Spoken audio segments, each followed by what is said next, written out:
Aquí mi idea es, voy a animar un gráfico del seno, ¿sí? Y digamos que se va moviendo, digamos, es como que estuviera viendo el gráfico del seno en un intervalo fijo, ¿sí? De tamaño 2π, pero voy avanzando hacia la derecha, ¿sí? Y voy mirando cómo va evolucionando el gráfico a medida que me voy moviendo hacia la derecha, ¿sí? Entonces lo que hice acá, tomé el intervalo entre -π y π, ¿sí? Lo equiespacié con una separación de 0.01, ¿sí? Eso me da un intervalo bueno, va a tener una cierta cantidad de valores de x, no sé exactamente cuáles son, pero poco me importa, ¿sí? Y defino y igual a seno de x, ¿sí? Entonces, en este caso, voy a ponerle acá, esto es definición del eje x, y acá vamos a ponerle definición de lo que va a ser nuestro eje y, así los valores de la función. Ahora, en esta siguiente línea, cuando escribo plot x, y, esto es simplemente graficar con los valores actuales de x e y. ¿Sí? Entonces, si se fijan acá cuando hago igual seno de x, lo que hace MATLAB directamente, como x es un vector, ¿sí? Nosotros no tenemos una función seno para vectores, ¿sí? Pero MATLAB lo entiende como que le tiene que tomar seno a cada uno de los elementos que están dentro del vector x, ¿sí? Y guardar esos resultados. Entonces, cuando llego a este punto, lo que voy a tener en pantalla va a ser el gráfico del seno de x, ¿sí? Con x entre -π y π, ¿sí? De hecho, si yo ahora comento todo esto que está abajo para que no se ejecute,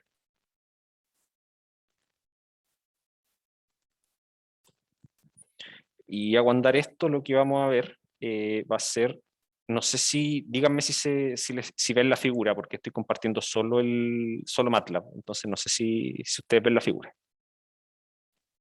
No, no se ve. Ya, déjenme cambiar entonces, déjenme cambiarla. Bueno, ahí. ¿Sí? Y se fijan, eso es exactamente lo que les dije, ¿sí? Acá este es el gráfico del seno de x, ¿sí? Moviéndome entre -π y π, ¿sí? Si se fijan, acá estoy pasadito un poquito más, ahí aparece x en -3.14159, en términos prácticos es -π, y acá tenemos el 3,13841, ¿sí? Y eso es porque fui avanzando, no llego exactamente al 3.14.15 como al otro lado, ¿sí? Pero eso es básicamente porque en los espacios que tomé acá fui avanzando de 0.01, sumando siempre 0.01, ¿sí? Entonces, de hecho, si a esto, a ese último x, si le sumamos 0.01, nos vamos a estar pasando de pi, ¿sí? Entonces, por eso no lo considera, llega hasta ahí nomás, ¿sí? Lo corta. Ahora, la idea es que yo quiero en el fondo imaginar que este gráfico, ¿sí? Es más, digamos, está graficado sobre todo R, ¿sí? Y y yo podría pensar que esto que estoy viendo ahora es que estoy como con una cámara apuntando en ese sector, ¿sí? Que es el intervalo -π, π. Y lo que quiero es que esa cámara, en el fondo, vaya avanzando hacia la derecha, ¿sí? Entonces esto se debería ver como una onda que se va moviendo, ¿sí? ¿Se entiende la idea?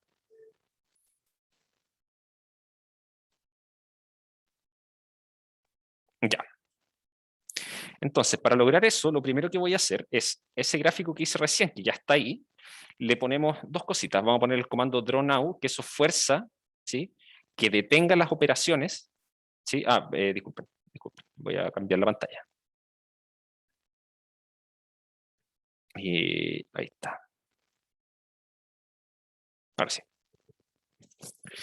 Entonces la idea es que yo ahora le quité el comentario a estas dos líneas, ¿sí? A la línea 6 y línea 7, que tiene el drawNow, que en el fondo lo que hace es forzar a MATLAB que actualice el gráfico, ¿sí? antes de hacer el resto de las cosas que están adelante, porque si no lo pongo eso, en el fondo va a seguir avanzando y nosotros no vamos a alcanzar a visualizar el gráfico porque va a hacer los procesos muy rápido y antes de que nosotros podamos verlo, ¿sí? Eso por una parte. Después le ponemos esta pausa de 0.1, ¿sí? Estos son 0.1, déjenme, ahí, de hecho ahora se me olvidó, creo que está en segundos, ¿sí? Déjenme chequear. Esto es help pause. 5 segundos, ¿sí? El pause 5 es 5 segundos. Entonces, esto es una pausa en segundo. Entonces, yo le voy a pedir que pause todas las operaciones, ¿sí? Que en el fondo no haga nada durante una décima de segundo, ¿sí? Entonces, ahí como que en el fondo se queda haciendo nada el sistema y después continúa con las líneas de abajo. Y lo que voy a hacer en estas líneas de abajo, fíjense que lo único que estoy haciendo es convierto X, lo reemplazo por X más 0.1. Esto lo que hace es sumarle a cada uno de los valores que están en el vector X, le suma 0.1, ¿sí? Entonces ahora voy a estar mirando el intervalo menos pi más 0.1 hasta pi más 0.1, ¿sí? Muevo todos mis valores hacia la derecha. Y recalculo para Y, ¿sí? Ahora que X vale eso de arriba, voy a decir, bueno, el Y que tenía antes ahora va a ser nuevamente seno de X, pero con los X nuevos, ¿sí? ¿Hasta ahí todo claro?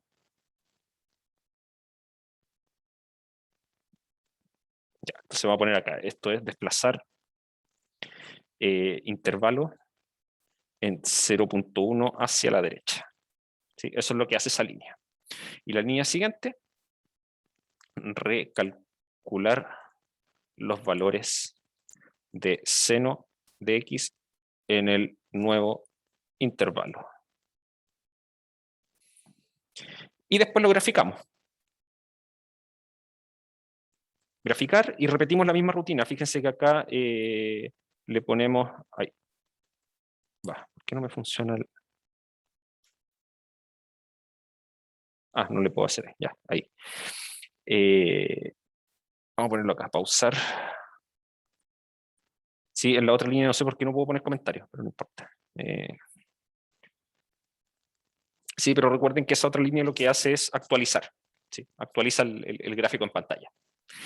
Entonces, lo que va haciendo acá, aquí yo le puse desde 1 hasta el largo de X, porque yo sé que X es un vector que tiene muchos elementos, ¿sí? Pero de hecho yo le podría poner algo de este estilo. Voy a poner while true, ¿sí? Entonces, esto va a ser un loop infinito, ¿sí? Siempre voy a volver a entrar, ¿sí? Entonces esto lo que va a hacer es que va a ir avanzando infinitamente esta ondita hacia el lado positivo del eje X, ¿sí? Ahora ahí yo después para detenerlo tengo que meterme acá a MATLAB y ponerle detente, porque esto no va a parar nunca, ¿sí? Ahora yo podría ponerle, no sé, pues,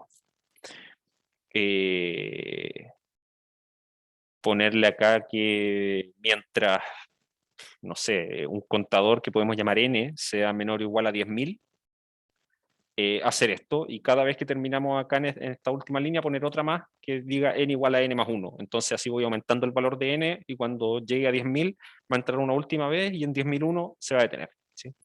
O podría hacerlo con un for también, con un for desde 1 hasta 10.000, ¿sí?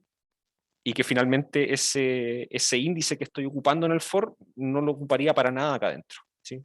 Sino que solamente sería como un contador y que no influye en los cálculos, digamos. Entonces, si yo ahora voy a cambiar la compartición, voy a compartir la pantalla completa, ¿sí? Para que cuando salte el gráfico de MATLAB lo puedan ver automáticamente, ¿ya?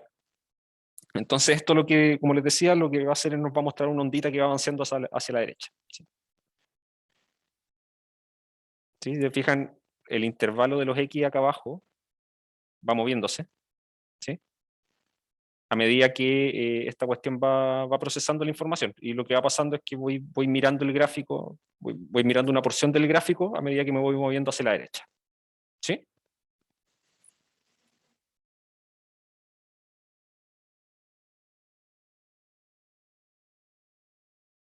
¿Quedó claro? Esa es una forma de hacer animaciones. Hay varias formas más. Exacto, es que si el break es una instrucción que te fuerza a salir de un while, ¿sí? O de un for. ¿Sí? Los break son condiciones, digamos, es salirse por fuerza bruta del procedimiento, ¿sí? Claro, el break no puede ir solo, tiene que ir bajo alguna condición. ¿Sí? Por ejemplo, bueno, ahora fíjense que esta cuestión va a seguir y si yo cierro acá, me lo va a abrir de nuevo, ¿sí? Porque si yo lo cierro, cuando haga plot x, y va a volver a abrirlo. Entonces, aquí lo que tengo que hacer, tengo que detenerlo simplemente acá. Pausar y salir. ¿Ya? Porque esto no iba a terminar nunca. Ahora, yo podría poner, no sé, a ver, una forma de detenerlo. Yo podría decir, voy a poner n igual 0 acá. Voy a poner un while true y voy a poner acá n igual a n más 1 para que ese contador vaya aumentando. Y después le vamos a poner acá if n es mayor a 10.000, o lo voy a poner n mayor a 100, porque eso serían n mayor a 50, porque ahí estaríamos como 5 segundos más o menos viendo el movimiento. ¿Sí? Entonces, si n es mayor que 50, break. ¿Sí? Y si no, que acá vamos a poner n, aquí técnicamente yo puedo poner un else y alguna otra instrucción, pero no necesito otra instrucción. ¿Sí? Finalmente, si n es más chico que 50, no tengo que hacer nada, tengo que seguir nomás. Entonces voy a sacar esto de acá. ¿Sí? Con eso basta. Buena pregunta. Recuerdo que es necesario, no recuerdo por qué. Vamos a ver. Ya, a ver, veamos, saquémoslo. A ver, vamos a dejarlo comentado. Vamos a dejar todos los dronados comentados. ¿Sí? Y ahí vamos experimentando, vamos viendo qué pasa.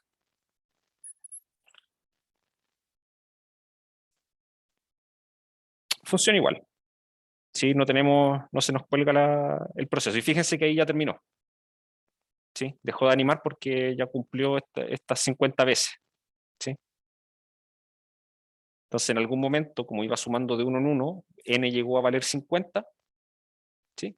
O 51, y se pega el break. ¿Sí? No sé si será eso, es que como piensen que estoy, aparte de usando MATLAB en este momento, que ocupa cosas de cálculo, estoy con Zoom abierto y transmitiendo pantalla.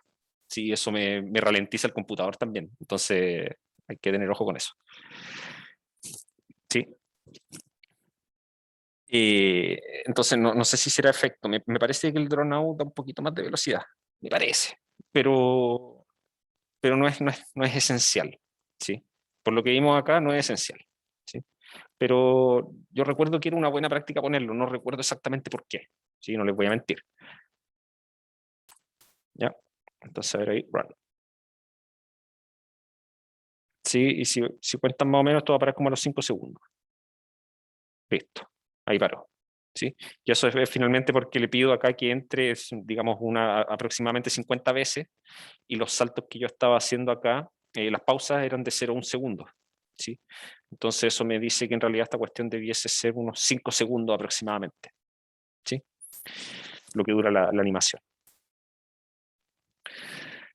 ¿Se entiende? Ya, entonces, en resumen, lo que ustedes tienen que hacer es, en el fondo tienen que sacar una foto, en el fondo es como armar un frame, que va a ser un gráfico que va a estar hecho, dibujarlo, pausar, y después calcular el siguiente frame. Dibujarlo, pausar, calcular el siguiente, y así. ¿Sí? Entonces como que el gráfico se va limpiando y escribiendo sobre sí mismo, y eso genera el efecto de animación. ¿Sí?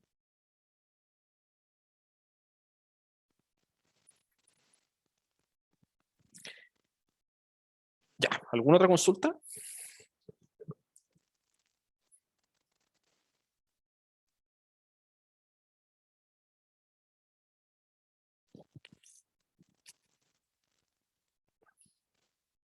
Bueno, acá en realidad esto que escribí acá se podía haber hecho de otra forma, ¿sí? Por ejemplo, yo podría sacar esto, ¿sí?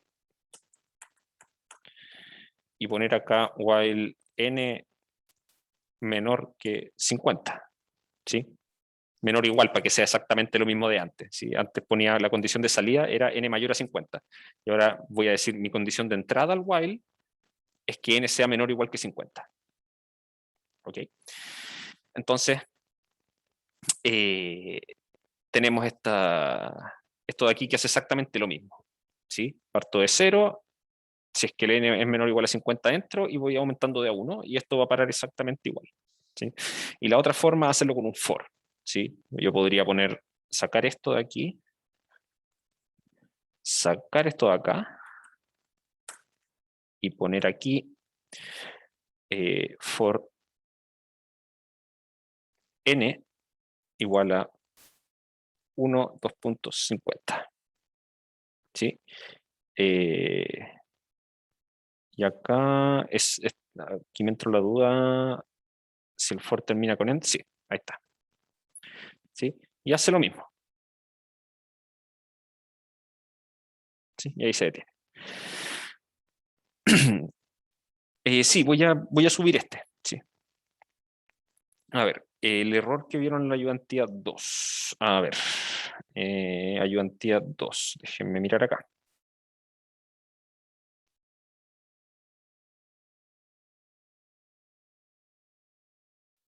Ya, más precisamente. ¿En qué parte de la ayudantía 2? ¿En esta parte C?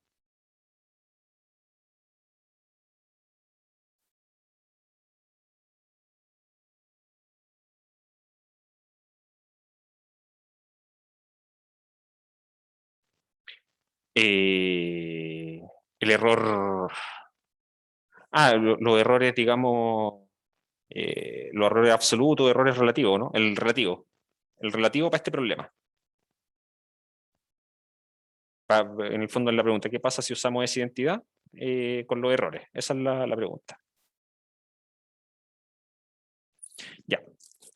A ver, ¿cómo deben haber hecho esto? Déjenme... De hecho, tengo el código que ocupó acá el ayudante, ¿sí? Acá, esto es el cálculo de la exponencial en x igual menos 20, ¿sí? Ahora voy a abrir, de hecho, el archivo con las notas del ayudante. Así nos ponemos un poquito más aquí. Esto de acá, ¿cierto?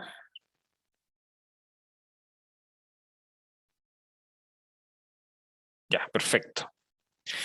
Entonces, claro, el error relativo, nosotros lo habíamos definido como el porcentaje, termina siendo el valor real menos el valor aproximado partido del valor real, ¿sí?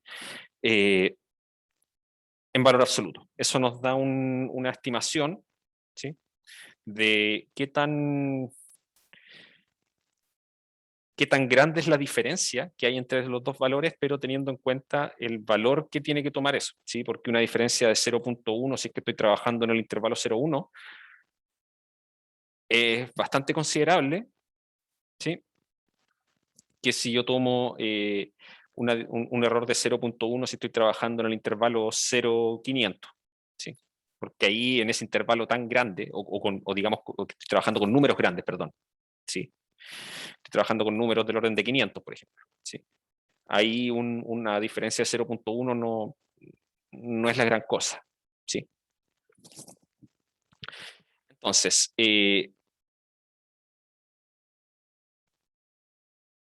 la idea es que, claro, calculó, la idea es calcular estas dos cosas, por ejemplo, ¿sí?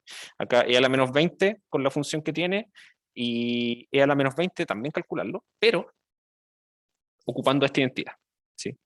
Entonces, eso de ahí, vamos a ver que, por ejemplo, si esta de aquí, que es la exponencial evaluada en menos 20, ¿sí? Si yo ejecuto esto de acá, nos bota esto de aquí, ¿sí? Ahora, si aparte de eso, yo hago otra cosa, a ver, por ejemplo, a mí me gusta hacer esto más de esta forma, a ver, vamos a poner expo 2 acá, ¿sí? que va a ser igual a 1 partido en expo. ¿Sí? Entonces, en el fondo ahí voy a estar haciendo lo mismo que decía, porque en el fondo ahora esto debiese ser la exponencial de 20, ¿sí? Denme un segundo. No, no es eso lo que quiero hacer. Disculpen. Voy a hacer otra cosa. Voy a resetear todo, ¿sí? Voy a hacer exactamente lo mismo de nuevo. ¿Sí? En realidad uno podría crear una función acá para no estar repitiendo el código, pero voy a hacerlo de esta forma. Pero esto lo voy a llamar expo2. ¿Sí? Lo que voy a hacer ahora es esto, evaluarlo en 20. ¿Sí? Y aquí lo que tenemos que hacer, tengo que cambiar acá expo2, que sería esto de acá. ¿Ok? Y voy a definir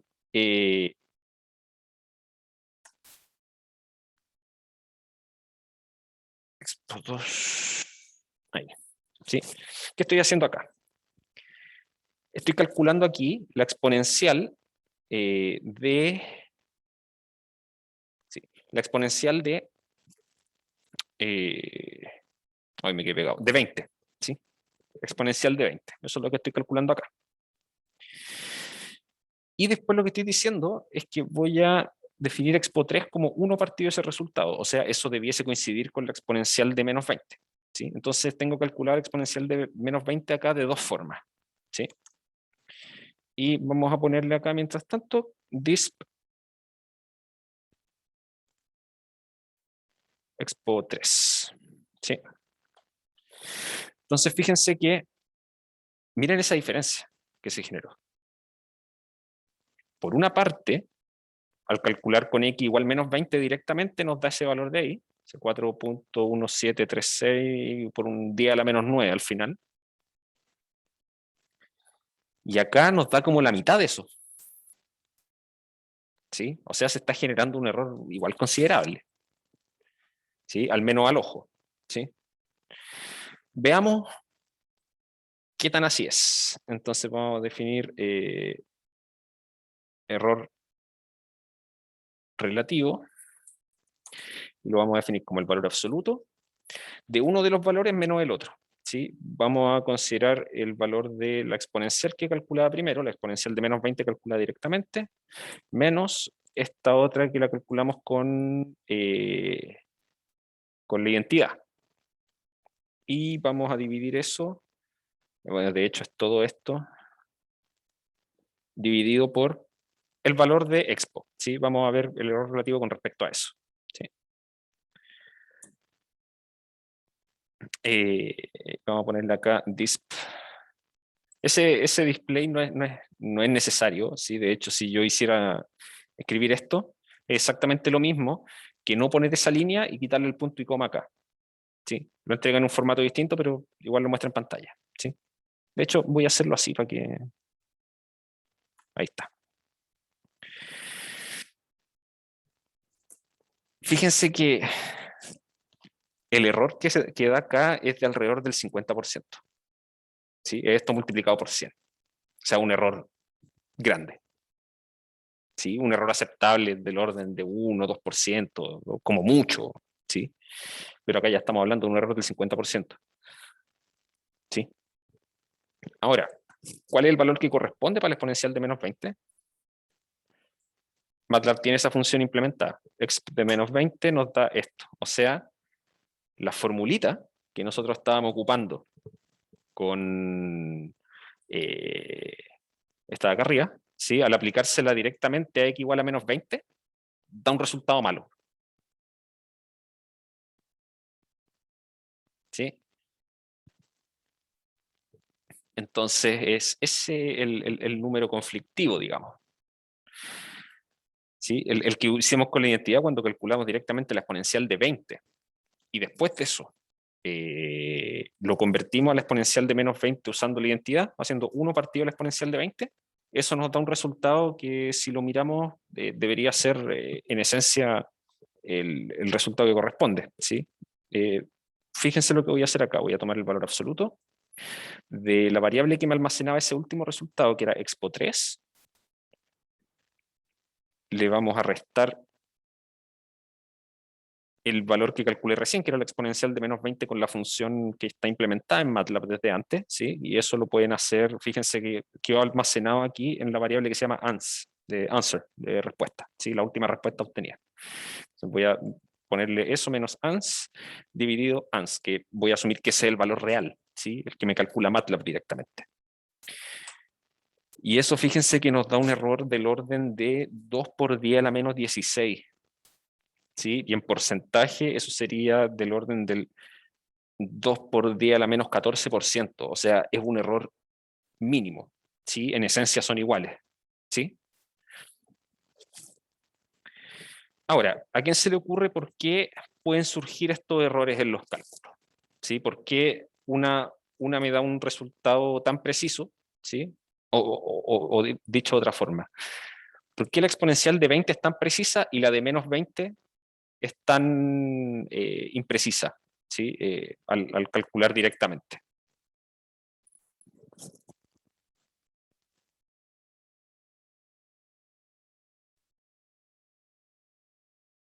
Claro. O sea, más que eso, no es que sean números pequeños. Bueno, en esencia sí. Pero es que si te fijas en valor absoluto, estas cosas que estoy sumando acá, los S, en valor absoluto, son iguales que los del otro. ¿Sí? Pero el asunto es que los signos se van intercalando. ¿Sí? En el fondo, como que primero sumo un número, después resto otro, después sumo uno, después resto otro. Y si los voy agrupando a pares, es como si estuviera sumando efectivamente números muy chicos. ¿Sí? Y sumar números muy chicos es conflictivo. ¿Sí? Entonces tiene que ver con esto de que los signos se van intercalando. Y eso es lo que va produciendo los errores. ¿Se entiende?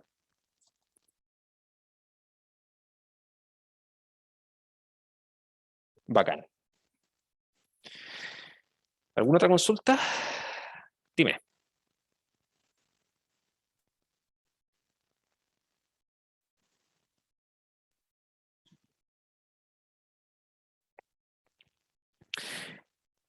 A ver, un error suficientemente pequeño como por ejemplo, es que, claro, a ver, aquí en este caso lo único que te entrega es eso, o sea que tu implementación de la función no es muy buena, ¿sí? Pero en términos de aplicaciones, eh, puede servir para ver inestabilidad, por ejemplo, ¿sí? Eh, puede servir eh,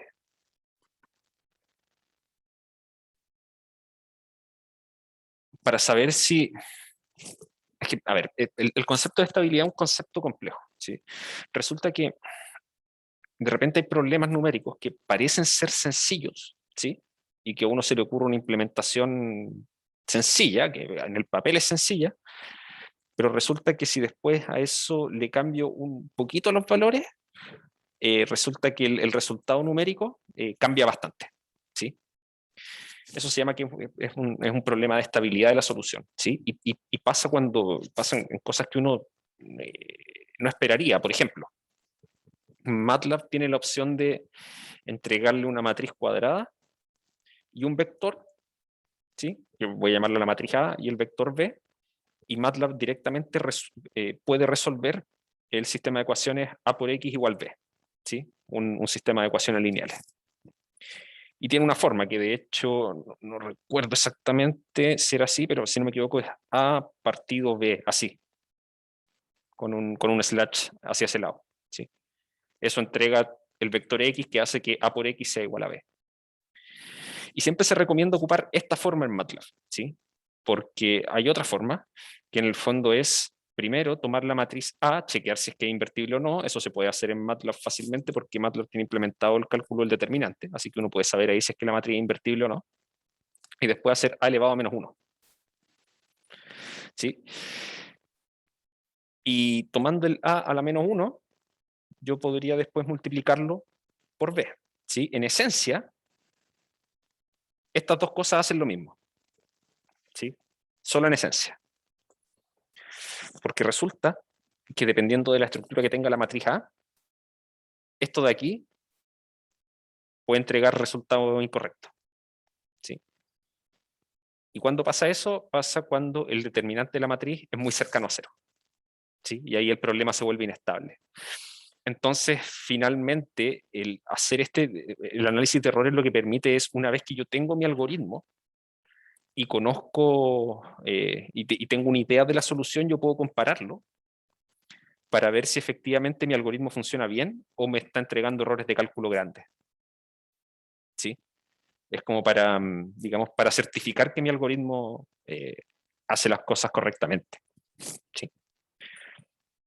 Y aquí el motivo de por qué esto funciona bien y este se puede portar mal, en esencia el mismo que pasaba con la exponencial, porque si lo piensan, el cálculo, cuando MATLAB invierte una matriz, lo que hacen en algún momento es calcular el determinante de alguna manera.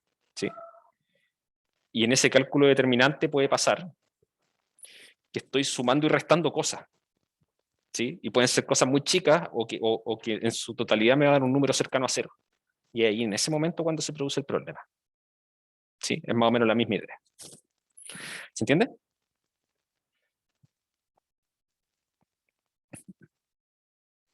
Sí, sí, de hecho hay otra forma de implementar la exponencial que es ocupar la identidad que, en el fondo, la exponencial de, ¿cómo era?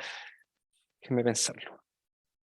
En el fondo es tomar el número X que está arriba y escribirlo como, eh, separarlo en su parte real y su parte, perdón, en su parte entera y su parte decimal, y separarlo. ¿Sí? El X lo escribo como su parte entera más su parte decimal, y entonces la exponencial de X es la exponencial de la parte entera por la exponencial de la parte decimal. ¿Sí? Entonces ahí estoy tomando una multiplicación. Y la parte decimal es un número que está entre 0 y 1. ¿Sí? Entonces la exponencial de un número entre 0 y 1 se puede calcular de buena manera ocupando esto de aquí. ¿Sí? ¿Por qué? Porque la serie de potencias que define la exponencial se porta súper bien cerca del origen. ¿Sí? No se aleja mucho del valor real de la exponencial si yo la tomo hasta un n fijo. Y después la otra exponencial, que es la exponencial de un número grande, ¿sí? De un número natural. Perdón. Se puede hacer tomando el valor de e directamente, que lo puedo calcular como la exponencial de 1, ¿sí? Y ese valor elevarlo a 10, por ejemplo. ¿Sí? Entonces, si se fijan, convertir el problema de hacer muchas sumas a solo calcular la exponencial de todos los valores entre 0 y 1 solamente, y después ocupar un poquito de multiplicaciones para poder, multiplicaciones y divisiones para poder sacar el resto, cualquier número real en el fondo. ¿Sí? Así que lo habíamos visto en clase, de hecho, cuando los procedimientos tienen o priorizan multiplicaciones y divisiones en vez de sumas y restas, por lo general se obtienen mejores resultados porque el error se porta de buena forma. Si, digamos, las operaciones de multiplicación y división se realizan de mejor manera computacionalmente. ¿Sí?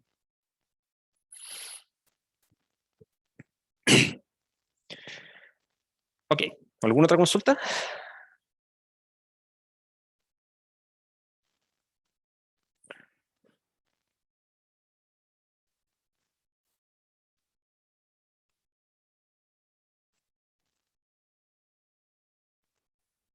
Ya, ok. Bueno, si no hay ninguna otra duda, yo creo que lo dejamos hasta acá.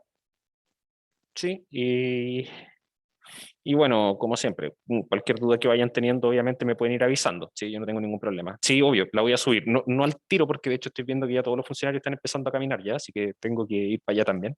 Pero durante la tarde o en la noche más tardar. ¿Ya? De nada. Ahí nos estamos comunicando. Mañana tenemos clase. ¿Ya? Así que estén bien. Cuídense. Chao, chao. Chao, profe, gracias. Chao, cuídense. Chao, profe, gracias. Chao, chao.